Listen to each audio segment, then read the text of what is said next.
Numerical exercise of chapter number 1। ठीक है, तो जो फर्स्ट जो क्लास हुई थी बेटा उसमें जो क्वेश्चंस कंप्लीटेड हुए थे, ठीक है, मैं आपको बता रहा हूँ। देखिए क्वेश्चन नंबर जिसका नेक्स्ट है वो क्वेश्चन नंबर है बेटा आपका, I am complete the questions, question number 1.8।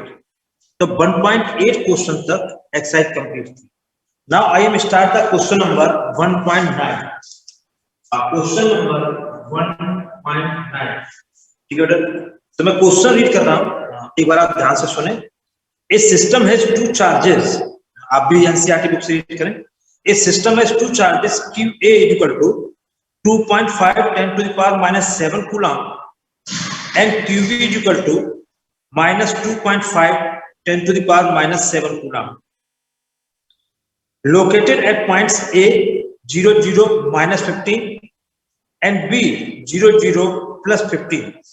तो देखिए बेटा, जैसे ये ओरिजिन है, ये ओरिजिन आपका आंसर स्टार्ट होगा। तो देखिए ये 0 0 +15 होगा और यहाँ पर होगा 0 0 -15। ये z एक्सिस के लोग है, ठीक है, z एक्सिस के लोग है यहाँ पे, ठीक है। ये पॉजिटिव z एक्सिस है, ये नेगेटिव z एक्सिस है। तो 0 0 0 +15, ध्यान से देखिए 0 0 +15 पर आपका चार्ज है QB, ठीक है बेटा, ये QB चार्ज है और यहाँ पे ये QA चार्ज है। And value of QB equal to, ठीक है, तो QB की वैल्यू है माइनस के 2.5 10 to the power -7 कूलम, ठीक है। And QA equal to 2.5 10 to the power -7 coulomb.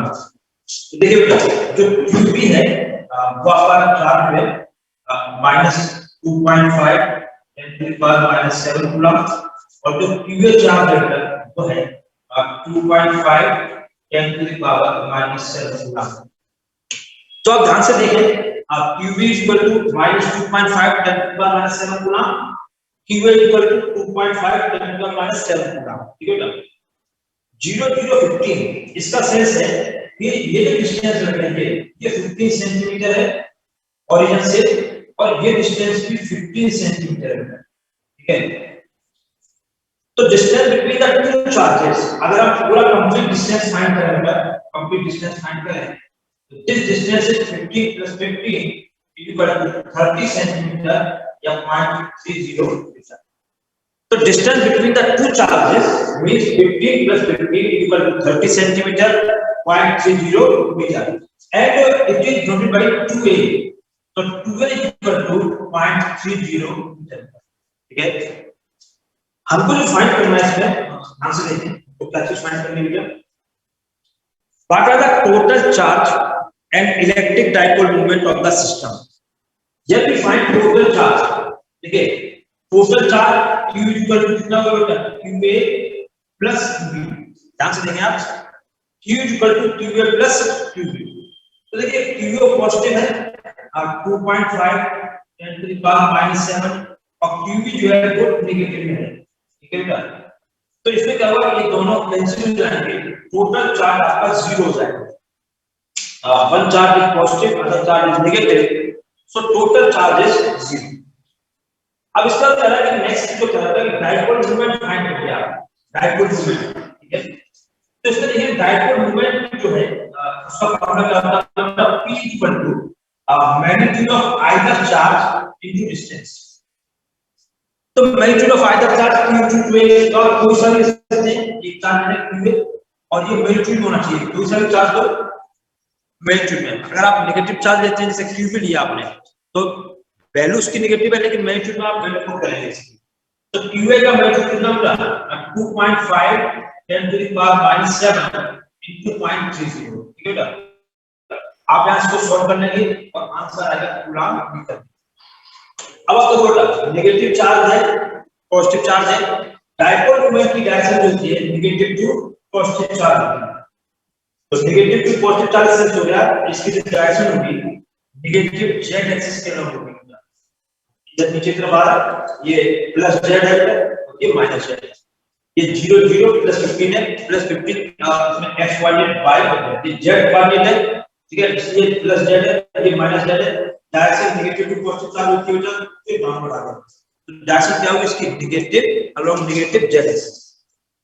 जो नेक्स्ट क्वेश्चन है उसे स्टार्ट करने से पहले बेटा मैं थोड़ी सी आपकी अटेंडेंस ले लूं एक बार, ठीक है, ध्यान से बेटा देखिए।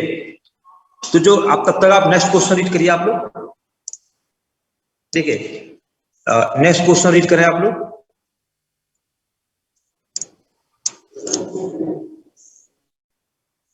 देखिए बेटा जो नेक्स्ट क्वेश्चन है उसको आप रीड करें।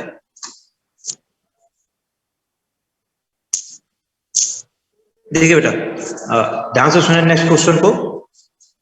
नेक्स्ट क्वेश्चन है क्वेश्चन नंबर 1.10। नेक्स्ट क्वेश्चन देखिए 1.10। An electric dipole with dipole moment 4 into 10 to the power minus 9 coulomb metre.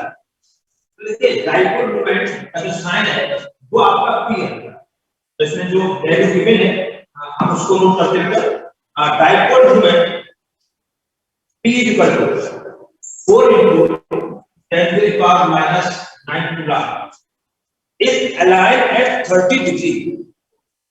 Angle कितना होगा चलेगा 30 degree, 30 degree with the direction of uniform electric field E equal to 5 into 10 to the power 4, 10 to the power 4, ठीक है, Newton पर coulomb.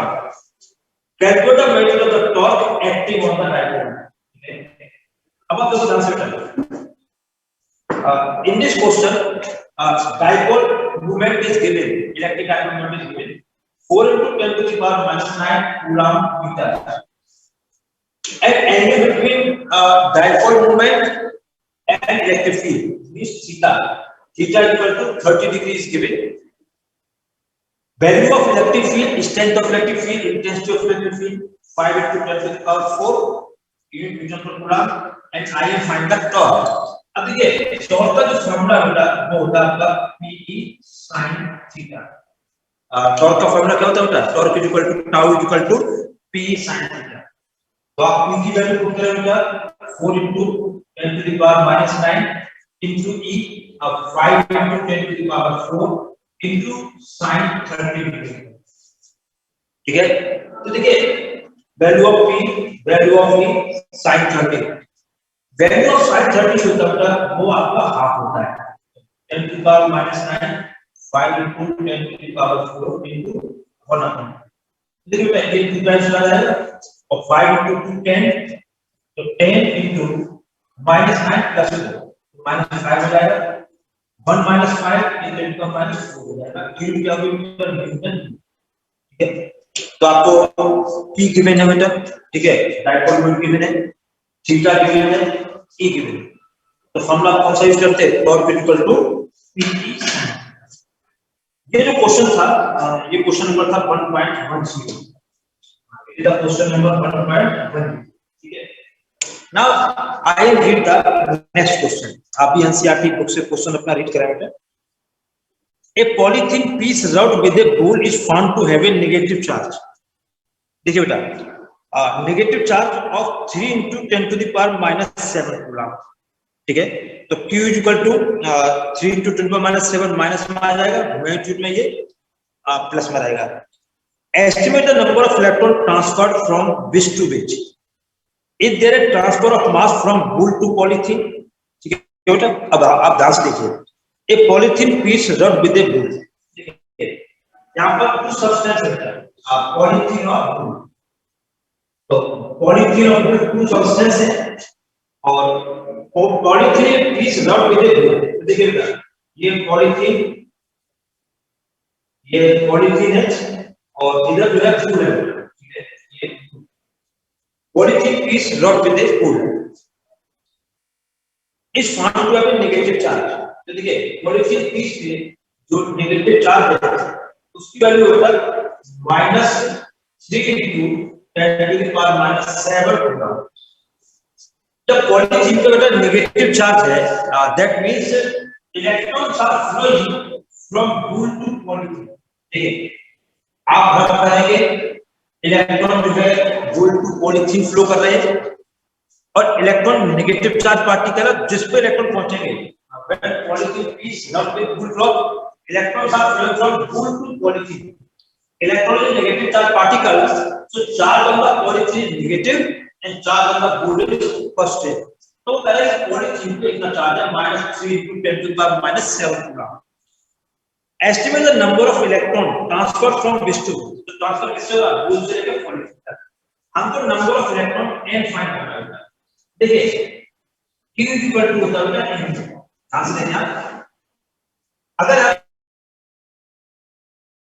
Charge हम negative लेंगे तो e की वैल्यू भी नेगेटिव में हम आएंगे, और अगर इसका मैग्नीट्यूड दिया होगा तो नंबर निकल जाएगा। ठीक है, तो देखिए magnitude of q equal to n, तो देखिए q का जो मैग्नीट्यूड है वो कितना जाएगा 3 into 10 to the power -7, हमको n फाइंड करना है, और वैल्यू ऑफ स्मॉल e होगा 1.6 10 to the power -9।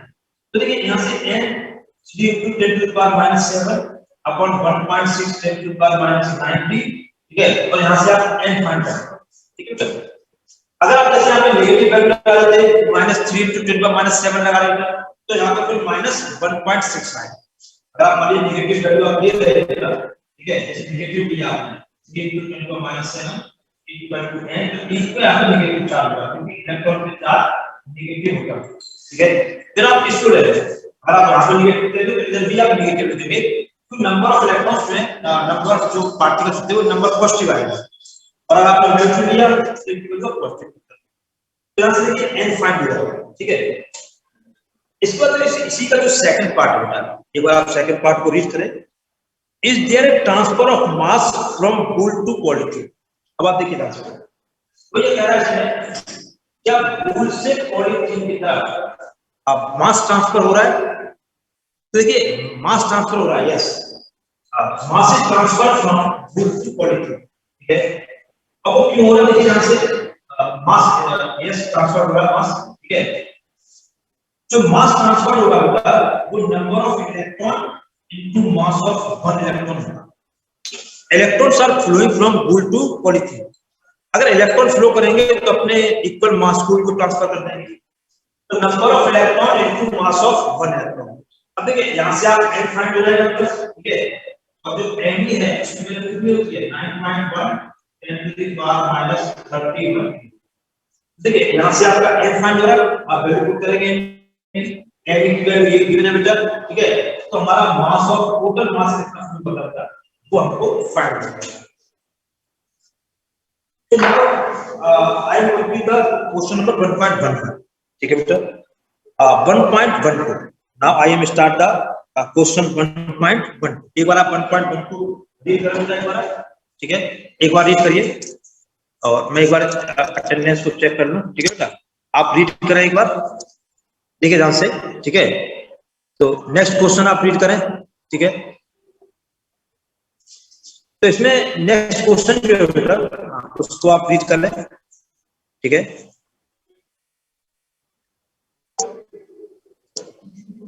देखिए बेटा, तो जो नेक्स्ट क्वेश्चन है उसको ध्यान से देखें आप। देखिए बेटा, नेक्स्ट क्वेश्चन देखिए ध्यान से बेटा, क्वेश्चन नंबर जो है 1.12। इधर देखिए ध्यान से, क्वेश्चन नंबर 1.12 देखिए 1.12। ठीक है, मैं रीड कर रहा हूं, आप रीड करना क्वेश्चन को। A part, two insulated charge copper sphere A and B have their centre separated by distance of 50 centimetre. यहां बेटा टू स्फीयर दे रहा है, ए और बी दे रहा है, और उनकी डिस्टेंस जो है वो 50 सेंटीमीटर है सेंटर टू सेंटर। और हम मानते हैं कि जो चार्ज स्फीयर है बेटा, छोटे स्फीयर होते हैं तो उनका जो चार्ज है वो सेंटर में रखा हुआ सपोज कर लें। What are the mutual force of electrostatic repulsion if the charge on each 6.5 10 to the power -7 coulomb? The radii of A and B are negligible compared to the distance of the separation। यहाँ उसने radius को neglect कर दिया है, इसका sense हुआ कि distance between two sphere जो है वो सेंटर टू सेंटर। ठीक है, तो देखिए ध्यान से बेटा, यहाँ पे जो है जो टू स्फीयर है ए और बी, तो देखिए जो चार्ज हमारा क्यूए है एंड क्यूबी, और चार्ज ऑन ईच स्फीयर जो है वो आपका है 6.5 10 to the power minus 7 coulomb, 6.5 10 to the power minus 7 coulomb, and distance between the two charges is given.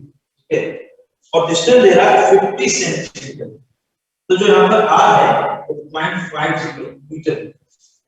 ठीक है बेटा, तो देखिए value of two charges given QA and QB, ठीक है, and distance is also given, ठीक है, distance is also given,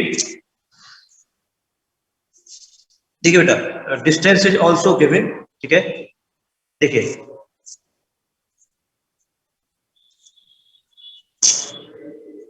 इसमें देखिए ध्यान से बेटा,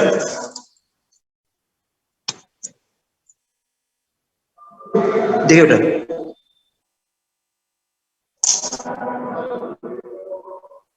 देखिए तो इसमें जो डिस्टेंस है बेटा उसको ध्यान से देखें आप, ठीक है, किस तरह से डिस्टेंस आ रही है, ठीक है। तो देखिए बेटा इसमें जो डिस्टेंस है, ठीक है, ये QA है, ये QB है, डिस्टेंस 0.50 मीटर है बेटा। तो जो फोर्स है उसका फॉर्मूला हो जाएगा 9 × 10 to the power 9 QA into QB upon R square, 0.50 square, ठीक है। तो charge into charge upon distance square, it is the formula for force. अब तो 9 × 10 to the power 9 QA की वैल्यू पुट करिए आप 6.5 10 to the power minus 7 और 6.5 10 to the power minus 7 upon distance square 0.50। आप इसको सॉल्व कर लेंगे तो ये फोर्स की यूनिट आ जाएगी, आपका फोर्स फाइंड हो जाएगा, और उसकी यूनिट क्या होगा, न्यूटन, ठीक है। तो टू चार्जेस गिवन है, डिस्टेंस गिवन है, हम कौन सा फॉर्मूला यूज करेंगे बेटा, और 9 × 10 to the power 9 Q = 2 upon R square। अब देखिए इसका जो बी पार्ट है, एक बार इसको भी ध्यान से देखना, ठीक है। What is the force of repulsion, what is the force of repulsion if each sphere is charged double the above amount and the distance between them is half। अब देखिए बेटा इसमें क्या है, जैसे चार्ज आपने डबल कर दिया, क्यूब कर दिया, क्यूब कर दिया, और डिस्टेंस को आपने हाफ कर दिया, ठीक है। चार्ज डबल तो 2q हो गया बेटा, यहाँ पे 2qb हो जाएगा, और डिस्टेंस कर दी हाफ।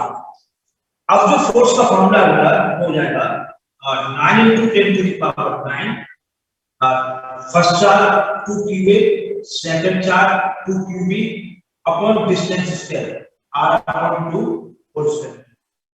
तो देखिए F = 9 × 10 to the power 9 2 × 2 4 × qa qb, और r अपॉन 2 का होल स्क्वायर में जाएगा r स्क्वायर बाय का 4। तो ये r स्क्वायर 4 आ जाएगा, ये जब 4 जाएगा ऊपर इस 4 से मल्टीप्लाई करके, ठीक है, हमारे पास जो फार्मूला है F = हो जाएगा 60 × 9 × 10 to the power 9 QA into QB upon R square।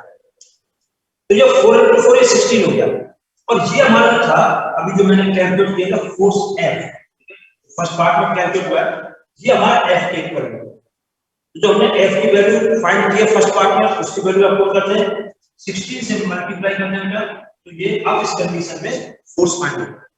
पूरा समझ, अगर हमने चार्ज को डबल किया और डिस्टेंस को हमने हाफ कर दिया, तो जो पहले फोर्स आ रहा था फर्स्ट केस में उसका भी 16 टाइम्स हो जाएगा। तो 16 जो आप F पुट करें तो आपका न्यू फोर्स फाइंड होगा, ठीक है। अब देखिए ध्यान से बेटा जो 1.13 है, एक बार आप 1.13 को लिख लेंगे ध्यान से, ठीक है।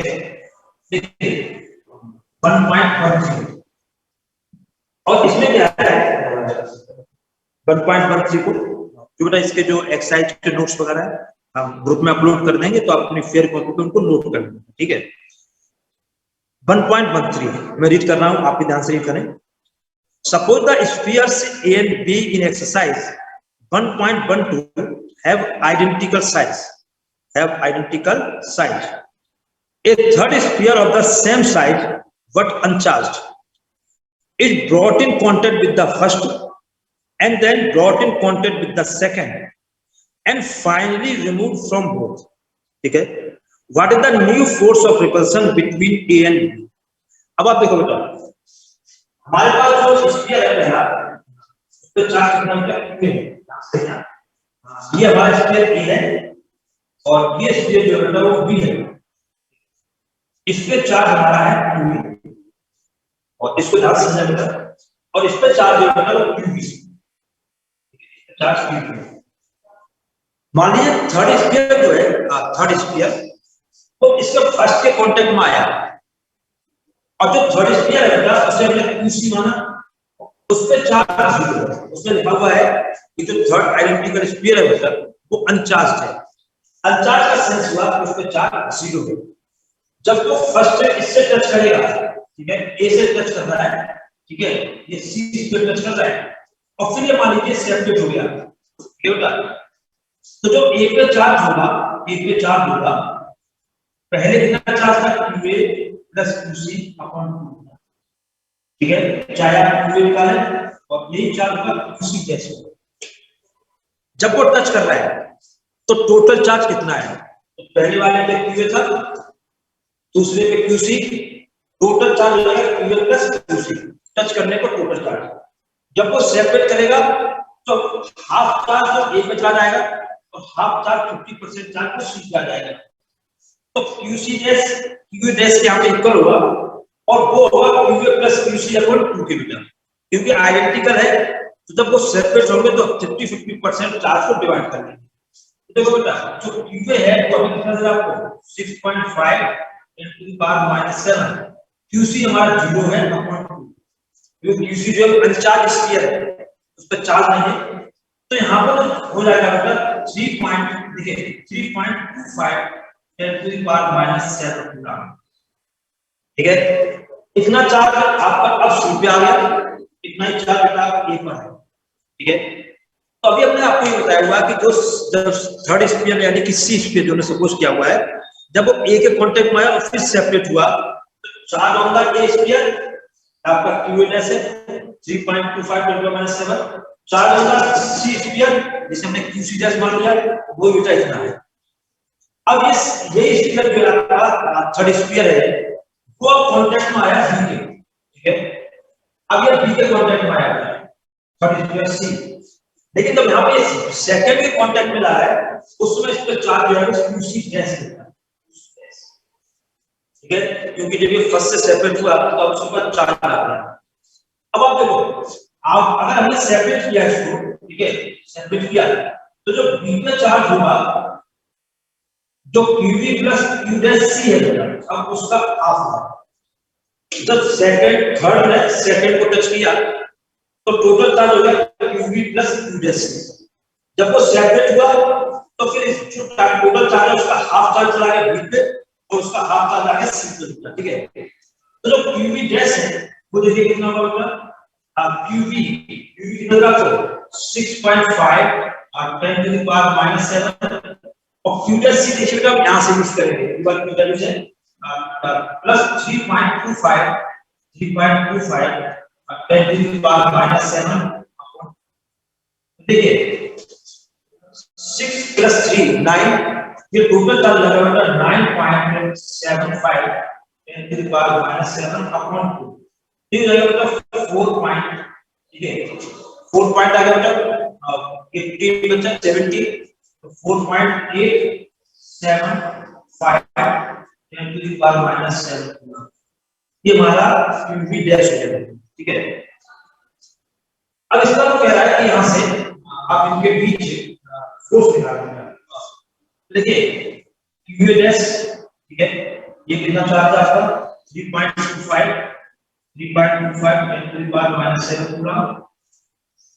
क्यू डैश बी कितना चार्ज है बेटा अब 4.875 10⁻⁷ और ये डिस्टेंस है आर, ये डिस्टेंस है आर 0.50 या आपको कह रहा कि इस कंडीशन में अब फोर्स फाइंड करना है, तो फोर्स का फॉर्मूला क्या होता है 9 into 10 to the power 9 QA dash into QB dash upon R, ठीक है। जैसे कि आपको QB dash की वैल्यू गिवन है बेटा, QB dash की वैल्यू गिवन है और R की वैल्यू गिवन है। हम यहाँ से इसको फाइंड कर लेंगे, तो इसकी यूनिट जो होता है वो न्यूटन होता है, ठीक है। तो हमने ये पार्ट है हमने इसको ये कंप्लीट किया क्वेश्चन बेटा जो है 1.1, ठीक है। एक बार आप क्वेश्चन 1.14 रीड करें बेटा, ठीक है। इसी से रिलेटेड एक हम एक आपको आर्टिकल करा रहे हैं बेटा, ठीक है। अब पहले आप उसके एक आर्टिकल दे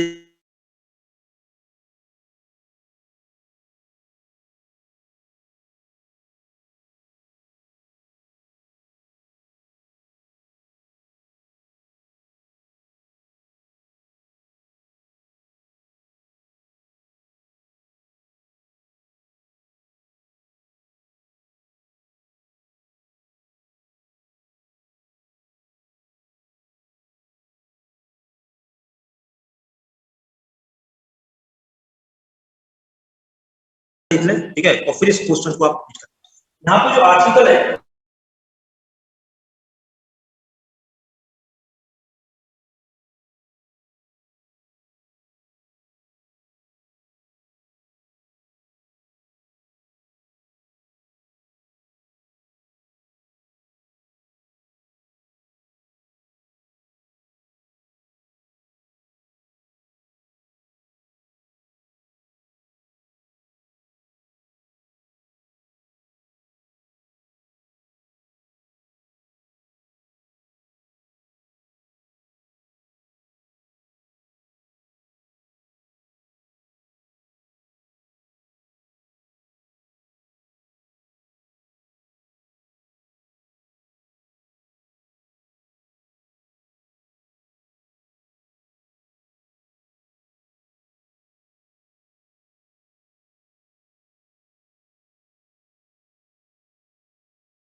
हाँ, ये थोड़ा सा अनम्यूट हो गया था, ठीक है बेटा। तो मैंने अभी ये म्यूट कर दिया इसको, ठीक है। हाँ, और कोई प्रॉब्लम तरीके से स्टूडेंट को बेटा, ठीक है। देखिए, तो मैं अभी मैं दूसरी बार पढ़ देता हूँ क्वेश्चन को, ठीक है बेटा। तो इसमें देखिए यहाँ से एक बार किसी स्टूडेंट के डाउट को मैं डिस्कस कर लूँ एक बार, ठीक है। देखिए बेटा, तो इसमें जो है अब तो किसी स्टूडेंट को डाउट नहीं बेटा, ठीक है। देखिए ध्यान से बेटा, इसमें तो देखो बेटा, तो इसमें जो है अभी मैं जो एक आर्टिकल कराने जा रहा हूँ बेटा आपको, और वो आर्टिकल जो है, ठीक है, ये नेगेटिव चार्ज पार्टिकल है जो एक्स के ओर चल रहा है, विद वेलोसिटी u मूव कर रहा है बेटा, ठीक है। अगर ये एक्स के ओर चल रहा होगा तो जो स्टार्टिंग में जो इसकी वेलोसिटी है, जब कोई इलेक्ट्रिक फील्ड में एंटर कर रहा है, तो देखिए इधर तो ये u वेलोसिटी है, हॉरिजॉन्टल वर्टिकल जो इनिशियल वेलोसिटी होगी बेटा वो 0, ठीक है। वर्टिकल में जो वेलोसिटी होगी बेटा वो 0 होगी, ठीक है। क्योंकि अलोंग हॉरिजॉन्टल चल रहा है तो वर्टिकल में कंपोनेंट 0 होगा। ये नेगेटिव चार्ज पार्टिकल है, जैसे जैसे आगे बढ़ेगा बेटा ये क्या करेगा कि पॉजिटिव प्लेट की तरफ ये मूव करेगा, ठीक है। चलिए हॉरिजॉन्टल रहा, ठीक है, तो वर्टिकल में कितना शिफ्ट हो रहा है ये बाय इस प्लेट की जो लेंथ है हमने इसको x माना हुआ बेटा, ठीक है। ये x है पूरा, और ये पार्टिकल है तो t टाइम ले रहा है। इस पूरे प्लेट को कवर करने में पार्टिकल कितना टाइम ले रहा है। अब आप देखो इलेक्ट्रिक फील्ड क्या है, डाउनवर्ड है, तो इलेक्ट्रिक फील्ड डाउनवर्ड है, हॉरिजॉन्टल वेलोसिटी इधर है, तो इस इलेक्ट्रिक फील्ड का इधर कोई भी इफेक्ट नहीं होगा क्योंकि 90 डिग्री है। इसका सेंस है कि जो यहाँ पर ये हॉरिजॉन्टल वेलोसिटी u है बेटा, ये u कांस्टेंट होगी। u कैसी होगी बेटा? ये कांस्टेंट होगी, ठीक है। इसी वेलोसिटी u से ये डिस्टेंस x कवर करेगा। ये u वेलोसिटी है, ये डायरेक्शन डिस्टेंस x है, t टाइम है, तो distance equal to velocity at speed into time. x equal to ut, t equal to x upon u, ठीक है। x अपॉन u हो जाएगा।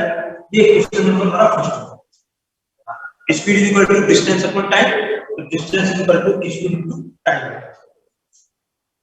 अब आप इसको देखो, अगर हम ये बाई डिस्टेंस निकालें, बाई फाइंड करें, तो बाई एरिया हमको कंट्रोल लेना पड़ेगा बेटा u1।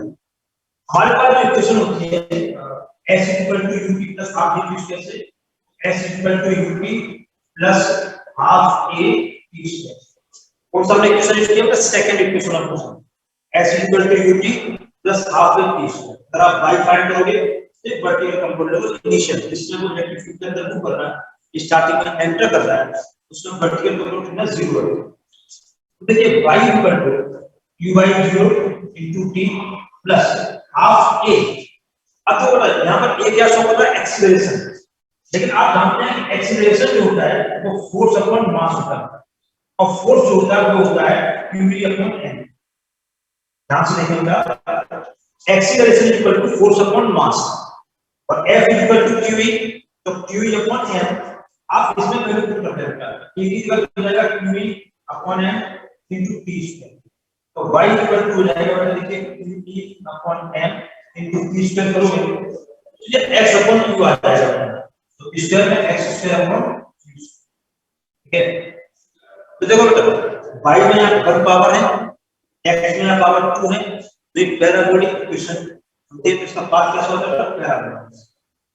यहाँ पर बेटा आप देखेंगे कि y है, ये कंपोनेंट है, इलेक्ट्रिक फील्ड कांस्टेंट होगा, ठीक है, x भी फिक्स होगा, u भी फिक्स है यहाँ पर। तो जो q अपॉन n होगा वो प्रोपोर्शनल टू y होगा, ठीक है। बाकी सभी कांस्टेंट है बेटा, आपका u भी कांस्टेंट है, x और u भी कांस्टेंट है, तो q upon n proportional y होगा। यानी कि ये जो डिफ्लेक्शन है ये जितना ज्यादा होगा, चार्ज अपॉन मास रेशियो भी ज्यादा होगा, ठीक है। तो इसी कांसेप्ट का कि q upon n proportional y है, ये नेक्स्ट क्वेश्चन में बेटा अप्लाई हो रहा है। तो हम पहले नेक्स्ट क्वेश्चन को पढ़ते हैं, ठीक है बेटा, और इसी रिजल्ट का हम फिर यूज करेंगे, q upon m proportional y। तो आप भी अपनी बुक से रीड करें, क्वेश्चन नंबर 1.14 होता है। Figure 1.33 shows tracks of 3 charge particle in a uniform electrostatic field। यहां देखो बेटा 3 चार्ज पार्टिकल दे रहा है, फर्स्ट, सेकंड और third. Give the sign of the 3 charges, which particle has the highest charge to mass ratio। देखिए ये जो फिगर है हम ब्लैक बोर्ड पर बना रहे हैं, ठीक है बेटा, आप इसको देखें, ठीक है। ये इसमें जो है ध्यान से देखें आप, ये पॉजिटिव प्लेट है, ठीक है, और ये प्लेट नेगेटिव है, ठीक है, ठीक है। एक यहां से आपके बेटा ये जा रहा है, ठीक है, एक यहां से इस टाइप से जा रहा है, एक द्वारा बेटा यहां से। अब आप देखो ये फर्स्ट पार्टिकल है, ये सेकंड है, ये आपका जो फर्स्ट और सेकंड पार्टिकल, ये फर्स्ट और second particle are deflected towards positive plate. जो पार्टिकल पॉजिटिव प्लेट की तरफ टर्न कर रहे हैं, इसका सेंस होता है कि चार्ज जो होगा इसका नेगेटिव है। Charge on the first particle negative, charge on the second particle is negative, because they are deflected towards positive plate. ये पॉजिटिव प्लेट में मिल सकते हैं। तो charge on the first particle and second particle are negative. तो ये दोनों particle जो है वो नेगेटिव, ये भी नेगेटिव हुआ और सेकंड भी नेगेटिव हुआ। Charge on the third particle, ठीक है, charge on the third particle on the third particle. अब देखो जो थर्ड पार्टिकल में चार्ज होगा, third particle deflected towards negative plate, जो लोअर प्लेट है वो नेगेटिव मानेंगे बेटा, और ये पार्टिकल नेगेटिव प्लेट की तरफ ये शिफ्ट हो रहा है, डिफ्लेक्ट हो रहा है इसलिए इस पार्टिकल का चार्ज पॉजिटिव होगा, कि पॉजिटिव और नेगेटिवली अट्रैक्ट करेंगे, तो charge of the third particle is positive. तो जो पार्टिकल नेगेटिव प्लेट की तरफ बेटा टर्न करें उन पे चार्ज पॉजिटिव, और जो पॉजिटिव की तरफ टर्न करें उन पे चार्ज नेगेटिव। अब आप ध्यान से देखें, ये जो पार्टिकल है हॉरिजॉन्टल से देखिए इतना डिफरेंट हो रहा है, यहां पे एक एक्टिविटी आ रहा है, ये पार्टिकल देखो बेटा यहां से, ठीक है, ये इस डिस्टेंस से डिफरेंट हो रहा है, ये y1 है, ये y2, इसको देखिए यहां से बेटा, ठीक है, तो ये आपका है y3।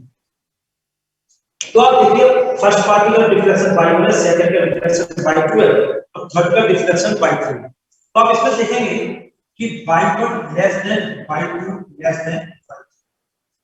सबसे कम कौन डिफ्लेक्ट कर रहा है बेटा? सबसे कम डिफ्लेक्ट कर रहा है फर्स्ट, उससे ज्यादा सेकंड, सबसे ज्यादा थर्ड। और यहाँ पे क्या होता है कि चार्ज अपॉन मास रेशियो जो होता है y के डायरेक्टली प्रोपोर्शनल है। Charge upon mass ratio y के डायरेक्टली प्रोपोर्शनल है। अगर y ज्यादा होगा, लार्जर होगा, तो चार्ज अपॉन मास रेशियो भी लार्जर होगा। तो जो q अपॉन m है वो थर्ड पार्टी के लिए सबसे ज्यादा होगा, सेकंड पार्टी के लिए उससे कम होगा, और सबसे कम जो होगा वो फर्स्ट पार्टी के लिए होगा। ठीक है, तो अगर y लार्जर है तो ये रेशियो भी लार्जर होगा। y इससे लार्जर है थर्ड के लिए, तो थर्ड के लिए charge upon mass ratio larger है, कंपैरेटिवली सेकंड है फर्स्ट। तो इसमें यही पूछा था क्वेश्चन में, figure 1.33 shows track of the three charge particle in a uniform electrostatic field. Give the sign of three charges, मैंने बता दिया, फर्स्ट सेकंड पे नेगेटिव, थर्ड पे positive. Which particle has the highest charge to mass ratio? तो charge to mass ratio किसका highest होगा? जिसके लिए डिफ्लेक्शन y ज्यादा होगा, और y ज्यादा जो है आप इसको देखेंगे तो समझा थर्ड पार्टिकल के लिए, तो थर्ड पार्टिकल के लिए ये रेशियो सबसे ज्यादा होगा। ठीक है, तो यहाँ तक मैंने बेटा क्वेश्चन करा दिए। ठीक है, यहाँ पे बेटा ये टाइम कंप्लीट हो रहा है। ठीक है, तो जो नेक्स्ट क्वेश्चन है बेटा 1.15, ठीक है, वो हम फिर नेक्स्ट उसमें कराएंगे। ठीक है, थैंक यू बेटा।